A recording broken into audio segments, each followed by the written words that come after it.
Save किया था ना? मैं सिर्फ इसलिए गया था क्योंकि उसने मुझे कॉल किया, that's it. But listen तो. Save it for someone else. जिंदगी में सेव करना जरूरी है, मगर जब बात पैसों की हो, सिर्फ सेविंग से काम नहीं चलेगा। इक्विटी म्यूचुअल फंड्स में इन्वेस्ट कीजिए और अपने सेविंग्स को आगे बढ़ने का मौका दीजिए। Mutual fund investments are subject to market risks. Read all scheme-related documents carefully. Many things, good and bad, are seasonal, right? So, good things, festivals, there is a festival season. Also, rain, there is a rain season. I love the rain, right? And so many things are seasonal that are good. So many things are also troublesome and they are seasonal. Dengue, for example, now it's on its last legs, I hope, because once temperature dips a little, it goes away. And pollution, most of all, right now, our foremost concern. So, pollution, is it a seasonal issue? It just peaks in mid-November and we all start crying about it, right? Because as you can figure out again from my voice, it's my mid-November voice. That means already my throat, my nostrils, my chest is feeling the impact of this awful poisonous air in Delhi. And you know what? Mercifully, I'm not having to use it yet, but it's that time of the year when I have to carry my inhaler with me wherever I go. All the time, because you don't know when you might need it. It's something that you learn to use, learn to keep with you in Delhi now, in North India particularly, if you live here. Now, the issue with seeing these challenges as seasonal problems is that when the season is on, we all start getting active. Everybody does. The media does. First of all, let's blame ourselves, right? We don't talk about pollution through the rest of the year, right? Governments get active. Everybody is saying, I will do this, I have this smog tower, I have this one, next year I will get this. When you die of lung cancer and when you are reborn, you will see a city completely revolutionized with smog towers in every street corner, right, etc., etc. And then also the courts get active, particularly the Supreme Court. Now, I have written several times that Supreme Court perhaps is wrong to wade into this pollution issue because it's a governance issue. Every time Supreme Court gets into it, it looks like it's a judiciary's problem. And the implication of that is that you take the monkey off the politician's back. Unless pollution becomes a political issue in Delhi and in North India, and people think of who did better with pollution, before voting for somebody, it's not going to improve. Court orders will not improve it. So that out of the way, so what I will do again is that I will use a couple of graphics to explain to you what Delhi's pollution is. Because you know what? Even a doctor does not start treating you without seeing not just the blood reports, but blood pressure, listening to your heart and your lungs through the stethoscope. Also maybe these days, scans, everybody is asked to take scans, right? Then a doctor can diagnose, and only when the doctor diagnoses that he or she can start treating a person. Now, in our case, we are not diagnosing the problems. We are not diagnosing the roots of this pollution problem in North India, particularly Delhi. And that's why we pick up our favorite target of the day. Ek din Diwali, patakas, ek din motor vehicles, ek din stubble burning, and this goes on. And what happens is year after year after year, our air quality remains the same. Our lungs are rotting. In fact, if you see the latest research, and I will share a story with you that we did some time back, 40% of the new lung cancers in India, at least 40%, are being seen among people who've never smoked a cigarette, right? So this is not just linked to smoking. India has now become a unique country in that sense. That's because of what we are breathing is much worse than cigarettes.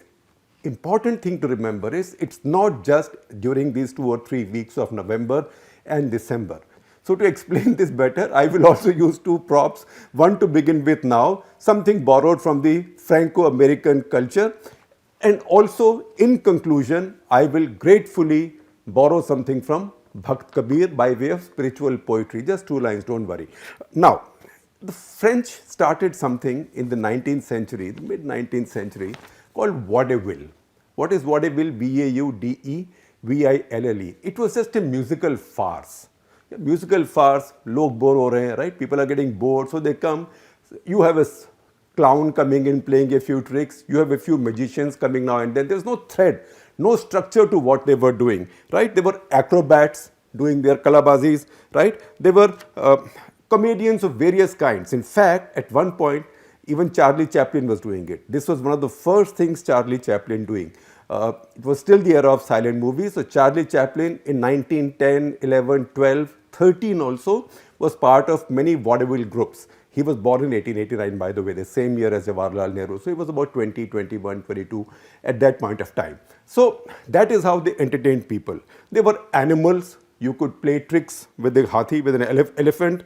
They were singers, all kinds of things. There was no structure. It was all just fun. It wasn't always clean. Sometimes it was also a bit raunchy. And then the Americans took to it. So it became raunchier. Americans took to it. Americans were then building new settlements, and there were lots of bored people. So these became like traveling circuses. In the course of time, it died. I think a French idea got the American kiss of death in terms of popular culture and died. But what is happening right now with pollution control is a vaudeville. इसमें jugglers भी आते हैं, jugglers come in, magicians come in, you know what magicians are all about. Magicians come in, acrobats come in, comedians come in, trained animals come in, right? And singers come in, and choruses come in. In the end, nothing is settled. Then the show is over, people go on because there is no structure to the debate or the way we are addressing the problem. Now, how do we address the problem if we keep on ignoring the facts?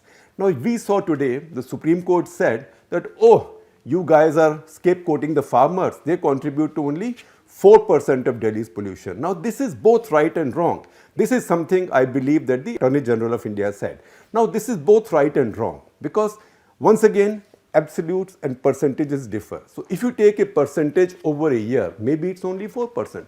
But if you take the share of crop burning, stubble burning in these 3 weeks, maybe it will be much higher. Once again, are you then going to address only these 3 weeks and forget about the rest? I will also tell you what happens to our chests and our blood circulation and our brains and our entire health system through the year. But before that, look at these three graphics that I am sharing with you. These graphics are borrowed from a report, 2016 report by IIT Kanpur.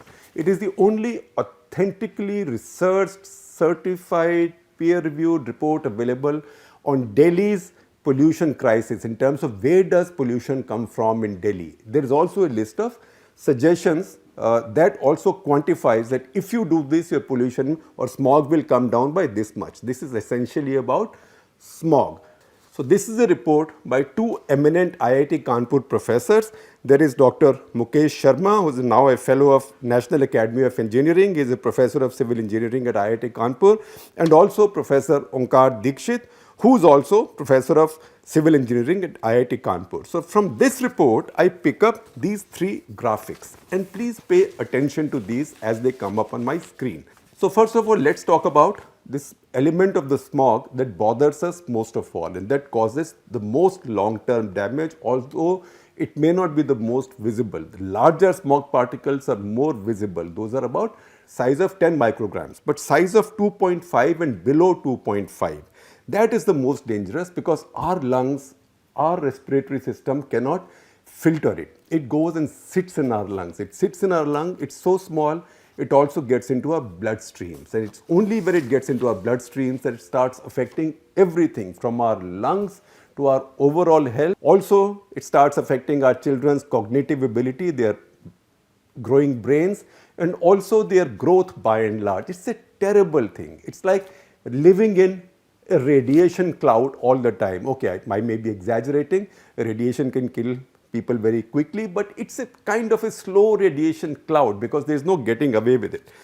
If you look at Delhi, and in fact all of North India, in winter and summer, for at least 355 days of the year, our air is not fit to breathe. That means our air does not pass the test of the minimum quality that has been set by our own government. Our government, in fact, in 1981 passed something called the Air Act, right? And that Air Act says that generally your SPM of the size 10 should be this, SPM of the size 2.5 should be this. Our air quality through the year on an average is about 6 times worse than that. So if the law says that you are allowed 100 particles, we are actually getting an average of 1000. Where it says 60, we are getting an average of 600. That is the problem with our air. That's the reason we have to take a view through the year. So summer and winter, if you see, in summer,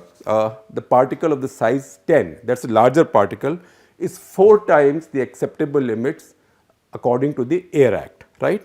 In the winter, it is 7 times above the acceptable limits. That is the particle of size 10, that is the larger particle. So 4 times excess in summer, 7 times excess in winter. Now where do these large particles come from? That's where science comes in, and that's where our first chart comes in. Look at this chart. This is a color coded chart. It's easy to see, and I will explain it to you, and as I explain it to you, then you will find maybe that we'll highlight these sections on the chart. If you see this pie chart of the large particles, that is above 2.5 and up to 10 SPM, right? There 56%, that is more than half, and it's an annual average. More than half comes from road dust, and that is something nobody is trying to address. More than half comes from road dust. What are the other big constituents of it? Concrete batching, you know what happens? You've seen these things that mix concrete in front of houses under construction. There are also plants that fill cement bags and do concrete batching. All of them let out a lot of fly ash and a lot of fine dust in the air. 10% of all of this larger particle pollution comes from concrete batching. Then you look at some other major contributors. 10% is something called industrial stack. So what this IIT study did was they divided Delhi in north, east, south, west, 4 sectors, and picked up 6 distinctive areas, from agricultural to industrial to residential, to see what pollution was like there through the year, and then they averaged it out. So industrial cluster or industrial stack in Delhi contributes about 10% of the pollution. Once again, something that we talk about all the time, vehicles. Now vehicles, yes, need to be much cleaner, but they contribute only 9% to this larger particle pollution. That is SPM 2.5 and above up to 10 SPM, right? And then other contributors are domestic biofuel burning, because a lot of the households still burn wood or uplas, that is the cow dung cakes, and also coal, right? So that is about 5%. Then you have construction and demolition, that's about 4%, and the rest of it is just about 1%.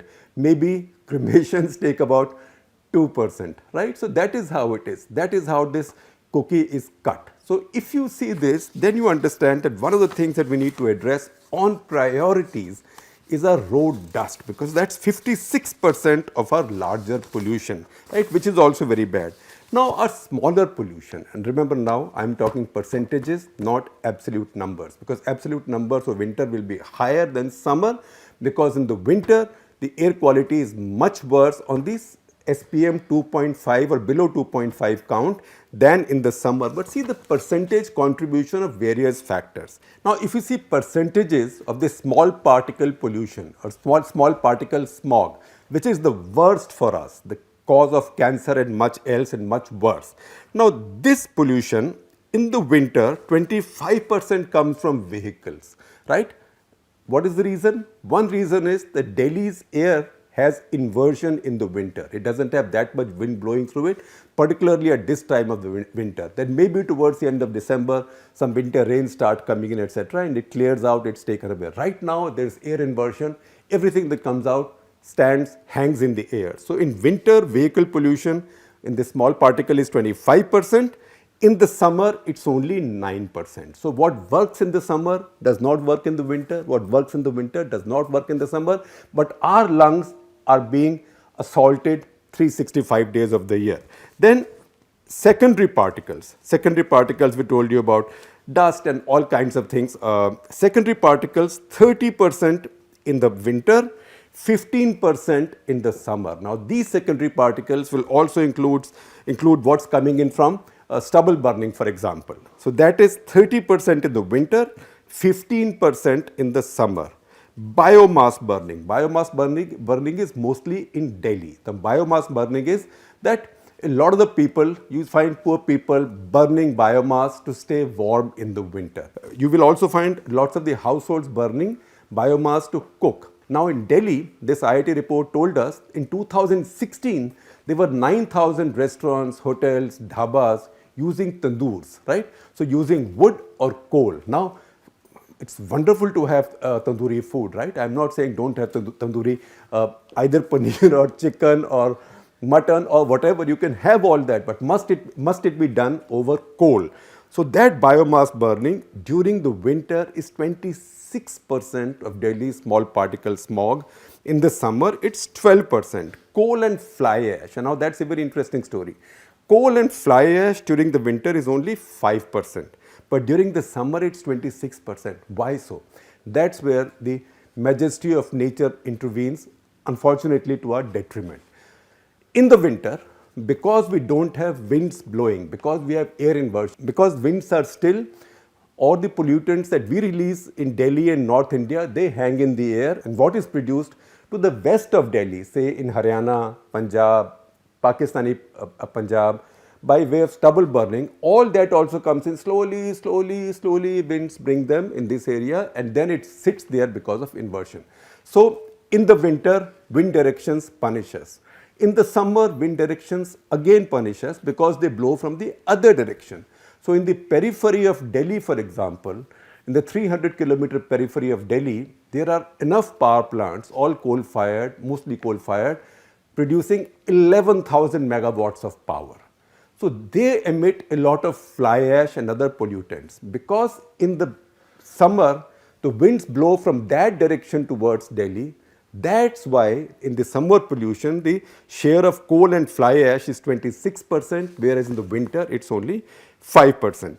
Then you have soil and road dust, 4% in the winter, 28% in the summer. Once again, a function of wind directions. Also in the summer, region around Delhi, in fact, all of North India is very dry. Rivers have dry river beds, right? Crops have been harvested, that is Rabi crops have been harvested, new crops are yet to be planted. And because strong winds blow, they churn up this sand and this dust, and this comes to us. That's why soil and road dust in the summer is 28%, in the winter is 4%. And then you have solid waste burning. Now this is a problem that our cities can do without right away. They can stop right away. About 3 to 4% of all our municipal solid waste is burnt, right? And that causes pollution. So in winter, it has 8% share, 8% remember, of all our small particle pollution. In the summer, it's about 7%. And similarly, construction material is about 2%, 3% in summer and the winter. So these are the main contributors to our smog in the winter and the summer. So once again, if you want to address it, you will not get healthy or your lungs will not be protected even if we dramatically improved our air for these 15 days or these 3 weeks, right? They will only improve if we improve our air across the year, because across the year, if our air quality improves 40%, 50%, then we could even probably endure these few weeks of worse air, but not like this. You just can't fix this. You can't treat just a fever when you might have a deeper infection inside the body. Now the third chart is actually a 2-page action plan for National Capital Territory of Delhi. So watch it carefully, right? Read it carefully. I will share the entire report with you because this is your path report for the air quality of Delhi. First solution is stop use of coal in Delhi's hotel restaurants. Give them all LPG or electric tandoors. They cook quite nicely. You don't have to burn coal or those gobar ka uplas or cow dung cakes, right? Stop use of coal. That reduces your smog by an average annually of a factor of 80 points, right? So if your average smog is 600, it's reduced by 80. Similarly, if you stop all municipal solid waste burning, very simple thing to do. Just say that we will not burn, municipal corporation will not allow the burning of any garbage. If you do that, another 50 points are knocked out. A big one, 100 points are knocked out.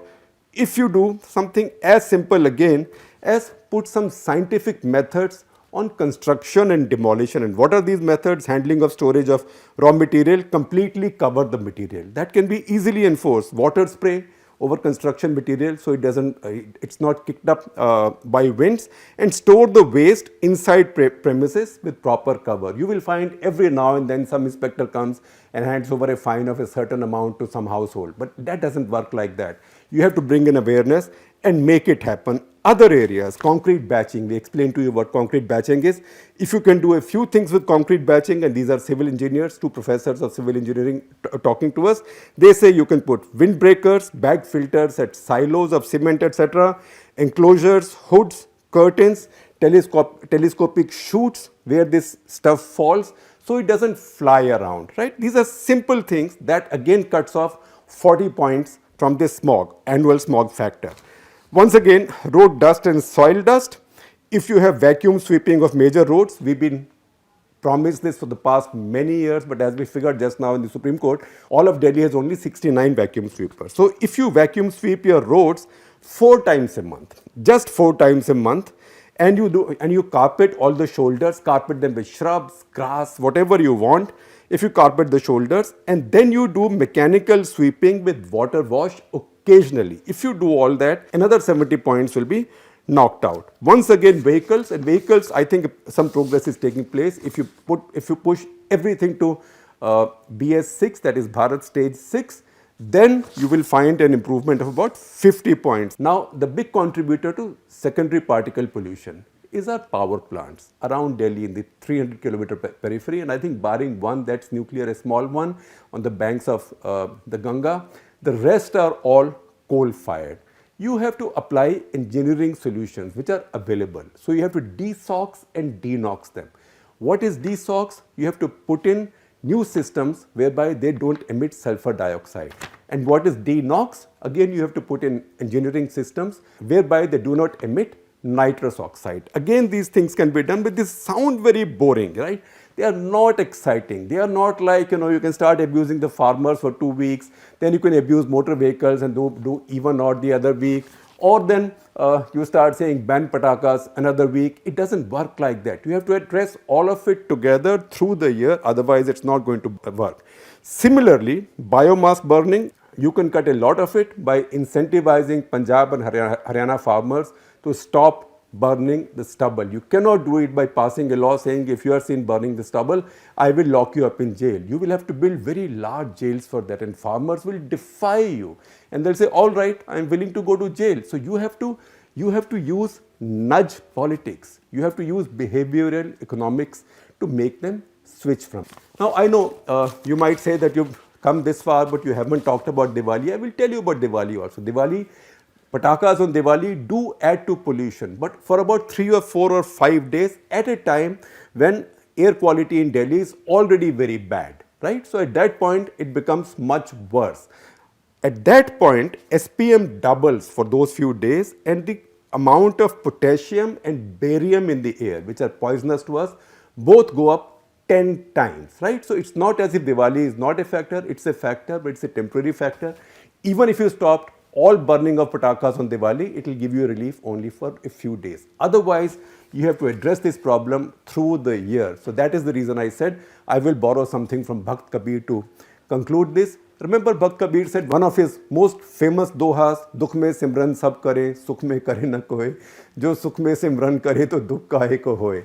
So that applies to pollution control also. We all cry for these 15 days or 3 weeks when things get really bad, and then we forget all about it, and we get used to living with air quality which is 5 times or 6 times as bad as it should be, right? And once we get used to it, we only complain when it gets 18 times as bad, as is going to happen in the next few weeks. You cannot address this problem like that. आपको इसको address करने के लिए सुख में भी सिमरन करना पड़ेगा. You will have to address this problem even during the days when air quality does not look so bad.